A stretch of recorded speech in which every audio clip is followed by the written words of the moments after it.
और अब बात करते हैं टीएमसी की, जिस पर बागियों का कब्जा दिन बर दिन बढ़ता जा रहा है। कल मैंने आपको खबर दिखाई कि कैसे असली टीएमसी होने का दावा कर रहे हैं नेता। अब तस्वीरें आपको टीएमसी में टूट के दिखाऊं, उससे पहले टीएमसी के डर की तस्वीर दिखा देती हूं। ये जो तस्वीर आप देख रहे हैं कूच बिहार से आई है, जहां कट मनी मांगने का आरोपी टीएमसी नेता शाहिदुल मियां, उस पर शिकंजा कस गया।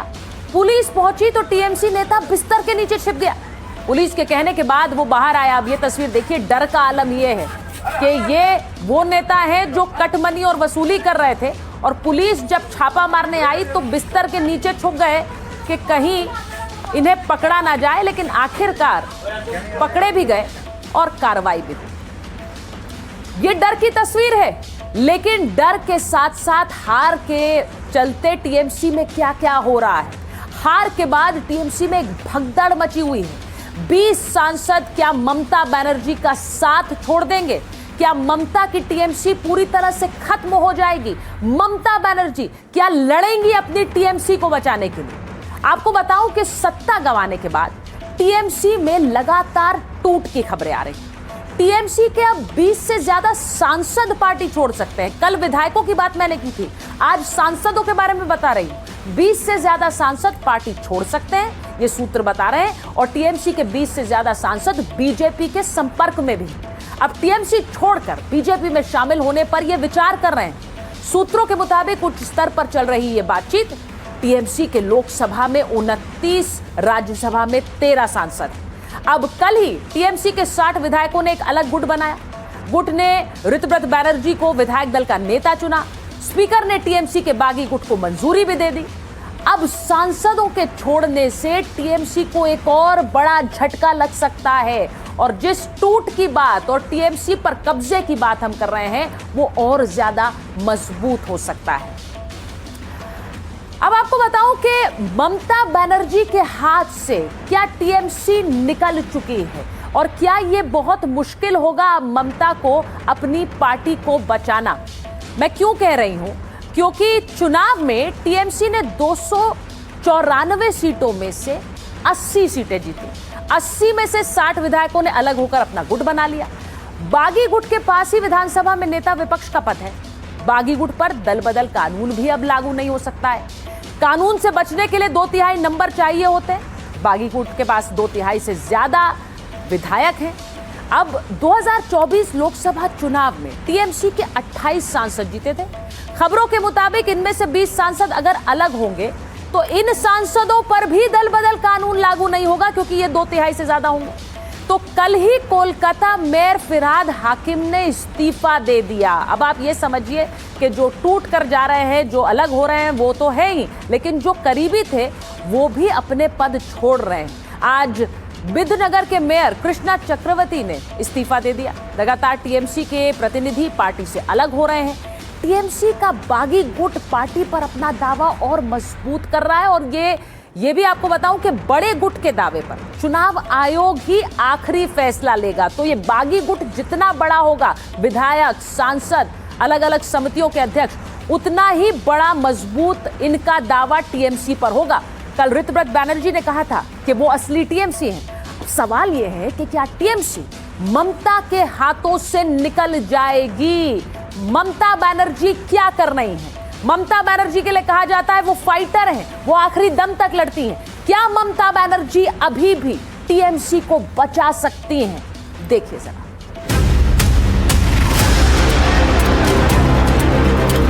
हम तो पहले से बोल चुके थे, जिस दिन हारेगा पार्टी खत्म हो जाएगा। ममता बनर्जी असली तृणमूल है। बंगाल में इस वक्त एक ही सवाल है जो राजनीतिक गलियारों में गूंज रहा है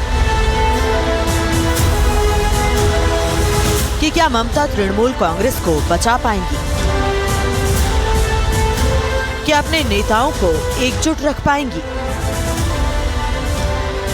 क्योंकि इसकी कोशिशें ममता की ओर से जारी हैं। ममता टीएमसी को बचाने की जुगत में है, लगातार बैठकें कर रही हैं, लेकिन टीएमसी के अंदर आया तूफान थम नहीं रहा और अब धीरे धीरे तृणमूल में टूट की वजह भी सामने आ रही है। हार गया। उसके बाद जब हम लोग मीटिंग में गए थे, वहां पे सारे एमएलएस को बोला गया था कि अभिषेक के बारे में कोई कुछ नहीं बोल सकता है, वो बहुत अच्छा काम किया, सब खड़े होकर उसको स्टैंडिंग ओवेशन दो। ऐसे एमएलए जो एमएलए तब से है जब अभिषेक बनर्जी शायद स्कूल में पढ़ते थे, उनको खड़े होकर स्टैंडिंग ओवेशन देना पड़ा। कहीं ना कहीं तो मन में लगेगा। सवाल है कि क्या अकेले अभिषेक की वजह से पूरी पार्टी टूटने की कगार पर पहुंच गई है? क्योंकि 4 मई को जब नतीजे आए जिसमें टीएमसी के 80 विधायक चुनकर आए थे और फिर 3 जून को 60 विधायकों ने टीएमसी से अलग होकर अपना गुट बना लिया। मतलब 1 महीने में ही टीएमसी टूट की कगार पर पहुंच गई।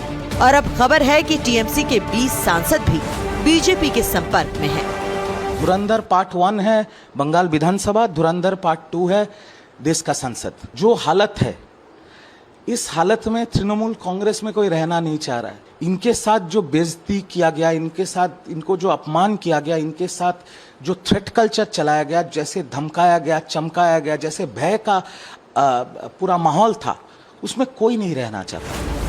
ममता की पार्टी से निकाले गए हुमायूं कबीर भी दावा कर रहे हैं कि टीएमसी के सांसद बीजेपी के संपर्क में हैं।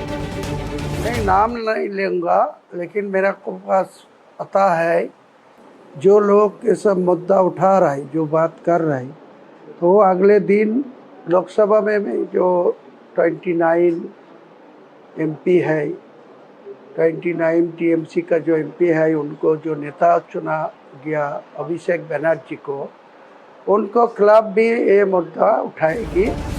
इधर टीएमसी में हो रही टूट को लेकर बीजेपी भी हमलावर है। जल्द ही टीएमसी के 2 टुकड़े होने का दावा किया जा रहा है। ममता बनर्जी असली तृणमूल है।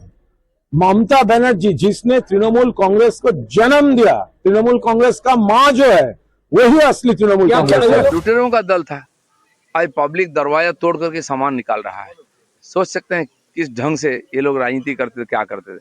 तो लोग वहाँ बचकर भागना चाहते हैं टीएमसी छोड़ करके। काउंसिलर रिजाइन कर रहे हैं, एमपी, पंचायत, जिला परिषद, सब लोग रिजाइन कर रहे हैं पार्टी छोड़कर।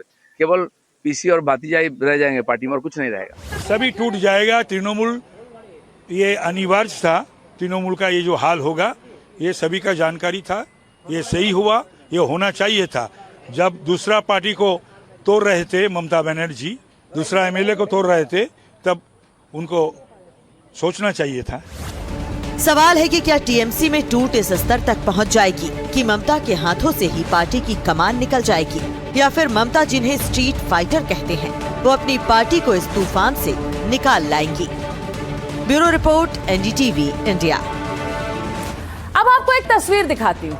एक तरफ बागी गुट है जो कि ममता के खिलाफ खड़ा हो गया है, लेकिन वो ये कह रहे हैं कि हमारी मार्गदर्शन करते रहें। उस दूसरी तरफ बीजेपी के कार्यकर्ता कोलकाता में संदीपन साहा के खिलाफ नारेबाजी करने उतर गए। ये देखिए, ये बीजेपी के कार्यकर्ता है और ये कह रहे हैं कि भाई ये नेता जो बागी गुट के नेता है, हमारे नेता नहीं है।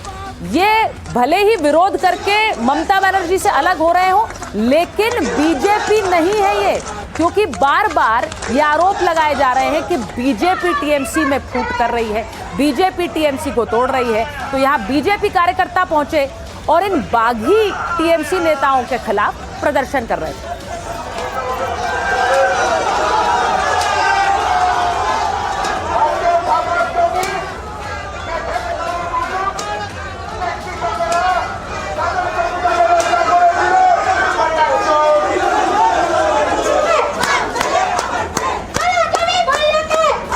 आपको ये भी बताऊं तो सोचिए, चोर चोर के नारे लगा रहे हैं ये। अब बीजेपी नेता प्रियंका टिब्रेवाल भी इस प्रदर्शन में शामिल रही। क्या आरोप वो लगा रही हैं, जरा सुनिए। आम जनता है, आम नागरिक है, जिनको संदीपन शाह, स्वर्ण कमल शाह ने लूटा है, वे लोग आज रास्ते पर उतरे हैं, क्योंकि इन्होंने बोला कि 2 दिन से संदीपन शाह साधु बनने की कोशिश कर रहे हैं।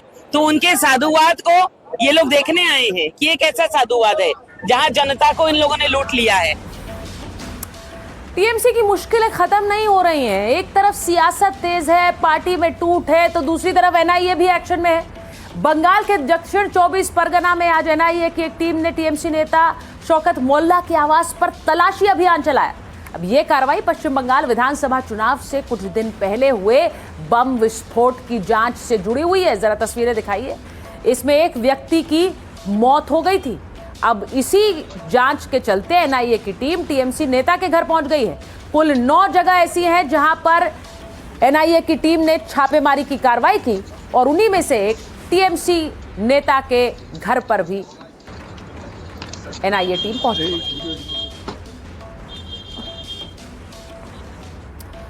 अब आपको बताऊं कि चुनावी हिंसा के दौरान बम विस्फोट के मामले में एक्शन में है एनआईए की टीम। एनआईए ने बंगाल में एक साथ 9 ठिकानों पर छापेमारी की। पूर्व टीएमसी विधायक शौकत मोल्ला आवास पर भी तलाशी ली गई। ब्लास्ट से जुड़े पूरे नेटवर्क का पता लगाया जा रहा है। 19 मार्च को बंगाल के भांगर इलाके में बम विस्फोट हुआ था। बम विस्फोट में एक व्यक्ति की मौत हो गई थी। एनआईए इस घटना को चुनावी हिंसा से जोड़कर देख रही है। दस्तावेज और डिजिटल सबूतों को खंगालने में जुटी हुई है एनआईए। भांगर ब्लास्ट केस में बहुत जल्द कई बड़े खुलासे हो सकते हैं।